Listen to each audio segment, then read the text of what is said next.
हमारे social media link हर video के description में होते हैं। हमारा एकमात्र उद्देश्य हिंदू समाज को जागृत और एकजुट करना है। इसमें सहभागी बने। धन्यवाद। જે તે એવા લોકો સરકાર અને સંવિધાનના આશ્રય ઉપર બેઠા છે, આ આપણને સુખી કરશે, કોઈ દી નો થઈએ કે કાયદો શું કરી લે? ચાલો કયો તો.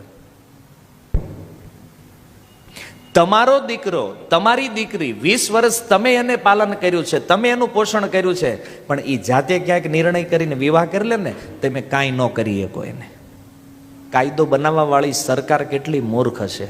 આ બંધારણ જેણે બનાવ્યું છે એ કેટલા મૂર્ખ વ્યક્તિઓ છે અવ્વલ નંબરના, એમ.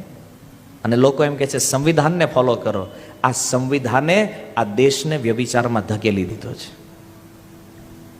સંવિધાન ધર્મના આધાર ઉપર હોવું જોઈએ.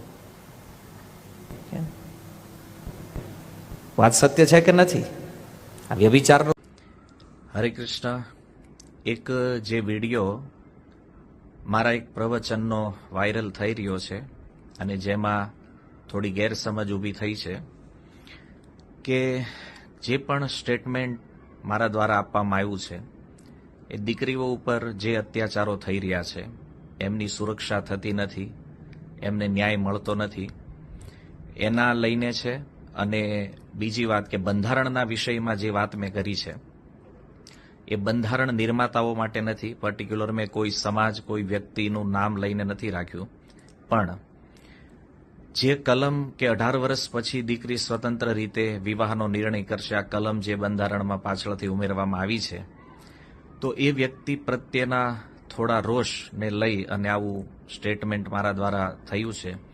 પણ આની પાછળ અમારો કોઈ ખરાબ હેતુ, કોઈ ખરાબ ભાવ નથી કોઈ વ્યક્તિ પ્રત્યે કે કોઈના પ્રત્યે.